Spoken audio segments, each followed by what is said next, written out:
പ്രതിപക്ഷ നേതാവ് V D Satheesan vote രേഖപ്പെടുത്താൻ വേണ്ടിയിട്ട് എത്തുകയാണ്. അപ്പോൾ പറവൂരാണ്, വടക്കൻ പറവൂരിലെ കേസരി ആർട്സ് ആൻഡ് സയൻസ് കോളേജിലാണ് പ്രതിപക്ഷ നേതാവ് എത്തിയിരിക്കുന്നത്.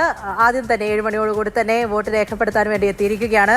ഇപ്പോഴും തികഞ്ഞ ആത്മവിശ്വാസത്തിൽ തന്നെയാണ് ഇത്തവണ UDF കളം പിടിച്ചിരിക്കും, ഭരണത്തിലേക്ക് എത്തിയിരിക്കും, 100 ആ അക്കം തികച്ചിരിക്കും എന്നായിരുന്നു പ്രതിപക്ഷ നേതാവ് പറഞ്ഞിരിക്കുന്നത്.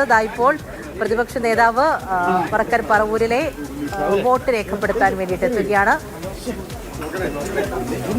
സ്ഥാനാർത്ഥികളും പൊതുപ്രവർത്തകരും മന്ത്രിമാരും എല്ലാം രാവിലെ തന്നെ വോട്ട് രേഖപ്പെടുത്താൻ എത്തിയിട്ടുണ്ട്. പൂജ നേരത്തെ പറഞ്ഞതുപോലെ ഇന്ന് പ്രമുഖരുടെ വോട്ട് അല്ലെങ്കിൽ സാധാരണക്കാരന്റെ വോട്ട് അങ്ങനെയില്ല, എല്ലാവരുടെയും വോട്ട് വിലപ്പെട്ടതാണ്. അതുകൊണ്ടാണ് ഈ വോട്ട് പിടിക്കുന്ന സമയത്തും നിങ്ങളുടെ വിലപ്പെട്ട സമ്മതിദാന അവകാശം ഞങ്ങൾക്ക് വിനിയോഗിക്കണമെന്നാണല്ലോ പറയുന്നത്. അത് എല്ലാവരുടെ കാര്യത്തിലും അങ്ങനെ തന്നെയാണ്.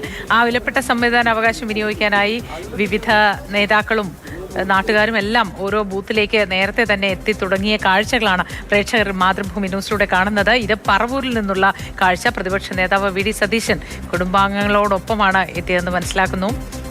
പ്രദീപ് ജോസഫ് വിവരങ്ങളുമായുണ്ട്. പ്രദീപ്, അല്പസമയം മുമ്പ് സംസാരിച്ചപ്പോൾ നമ്മൾ പറവൂരിലെ കാര്യങ്ങൾ, ആ ബൂത്തിലെ കാര്യങ്ങളൊക്കെ പറഞ്ഞു പോകുന്നുണ്ടായിരുന്നു. ഇപ്പോൾ പ്രതിപക്ഷ നേതാവ് എത്തിയിരിക്കുന്നു. അതെ പൂജ, പ്രതിപക്ഷ നേതാവ് കുടുംബസമേതം വോട്ട് ചെയ്യാൻ വേണ്ടി എത്തിയിട്ടുണ്ട്. പറവൂരിലെ കേസരി ബാലകൃഷ്ണപിള്ള മെമ്മോറിയൽ കോളേജിലെ 135 നമ്പർ പോളിംഗ് സ്റ്റേഷനിലാണ് അദ്ദേഹം വോട്ട് രേഖപ്പെടുത്തുക. വോട്ടെടുപ്പ് തുടങ്ങാൻ ഇനി 2 മിനിറ്റ് കൂടി ശേഷിക്കുന്നുണ്ട്. പ്രതിപക്ഷ നേതാവ് എത്തും മുൻപ് തന്നെ രാവിലെ ഒരു 6:30 മണി മുതൽ തന്നെ വോട്ട് ചെയ്യാൻ വേണ്ടി ചെറിയ തോതിൽ വോട്ടർമാർ ഇവിടെ എത്തിയിരുന്നു. സ്ത്രീകളും ചെറുപ്പക്കാരും ഉൾപ്പെടെയുള്ള വോട്ടർമാർ എത്തിയിരുന്നു. അതിന് പിന്നാലെയാണ് പ്രതിപക്ഷ നേതാവ് എത്തിയത്. നമുക്ക് ദൃശ്യങ്ങളിൽ കാണാം, അദ്ദേഹവും ഭാര്യയും മകളും ഒപ്പമുണ്ട്. മറ്റുള്ളവർക്കൊപ്പം ക്യൂവിൽ നിന്ന് പ്രതിപക്ഷ നേതാവ് തന്റെ ഊഴത്തിനായി കാത്തു നിൽക്കുകയാണ്.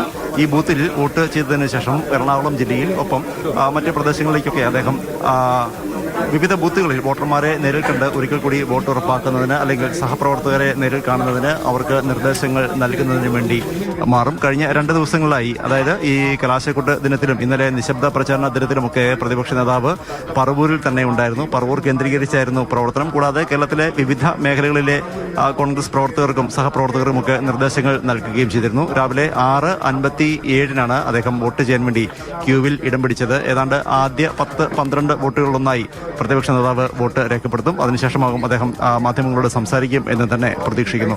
ജില്ലയിലെ മറ്റ് LDF സ്ഥാനാർത്ഥിയായി ഇവിടെ മത്സരിക്കുന്നത് CPIയിൽ നിന്നുള്ള ET ടൈസൺ മാസ്റ്ററാണ്. അദ്ദേഹം നിലവിൽ കയ്പമംഗലം MLA ആണ്.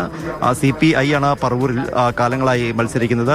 വി ഡി സതീശൻ 2000 മുതൽ പറവൂരിന്റെ ജനപ്രതിനിധിയാണ്. അദ്ദേഹത്തിന്റെ 6ാം വിജയം തേടിയാണ് ഇത്തവണ മത്സരിക്കുന്നത്. ഓരോ തവണയും ഭൂരിപക്ഷം വർദ്ധിപ്പിച്ചു വരുന്നതായിരുന്നു പ്രതിപക്ഷ നേതാവിന്റെ അല്ലെങ്കിൽ വി ഡി സതീശന്റെ ഒരു നേട്ടമെന്ന് പറയുന്നത്. ഇക്കഴിഞ്ഞ തവണ 20,000-ലധികം വോട്ടുകളുടെ ഭൂരിപക്ഷത്തിലാണ് അദ്ദേഹം പറവൂരിൽ ഇടതു സ്ഥാനാർത്ഥിയെ പരാജയപ്പെടുത്തിയത്. ഇത്തവണ പറവൂരിൽ ഇടതു സ്ഥാനാർത്ഥി ആരായിരിക്കും, CPM സീറ്റ് ഏറ്റെടുക്കുമോ, അത്തരം കുറെ തർക്കങ്ങളും സംസാര വിഷയങ്ങളും ഒക്കെ ഉണ്ടായിരുന്നു. എന്തായിരുന്നാലും പറവൂരിൽ മികച്ച മത്സരം കാഴ്ചവെക്കുക എന്നുള്ള ലക്ഷ്യത്തോടു കൂടിയാണ് CPI ET ടൈസൺ മാസ്റ്ററെ കയ്പമംഗലത്ത് നിന്നും വടക്കൻ പറവൂരിലേക്ക് ഇറക്കിയിരിക്കുന്നത്. മികച്ച മത്സരം കാഴ്ചവെക്കുമെന്നാണ് ഇടതുമുന്നണി അവകാശപ്പെടുന്നത്. നേരത്തെ കോൺഗ്രസ് പാളയത്തിലുണ്ടായിരുന്ന പ്രതിപക്ഷ നേതാവിന്റെ അനുയായിയും സുഹൃത്തുമൊക്കെയായ മുൻ നഗരസഭാ അധ്യക്ഷ കൂടിയായ വത്സല പ്രസന്നകുമാറാണ് BJP സ്ഥാനാർത്ഥിയായി മത്സരിക്കുന്നത്. എന്തായിരുന്നാലും ഇത്തവണ ഭൂരിപക്ഷം വർദ്ധിപ്പിക്കാനാകുമെന്ന ആത്മവിശ്വാസത്തിലാണ് UDFും കോൺഗ്രസും പ്രതിപക്ഷ നേതാവും ഒക്കെയുള്ളത്.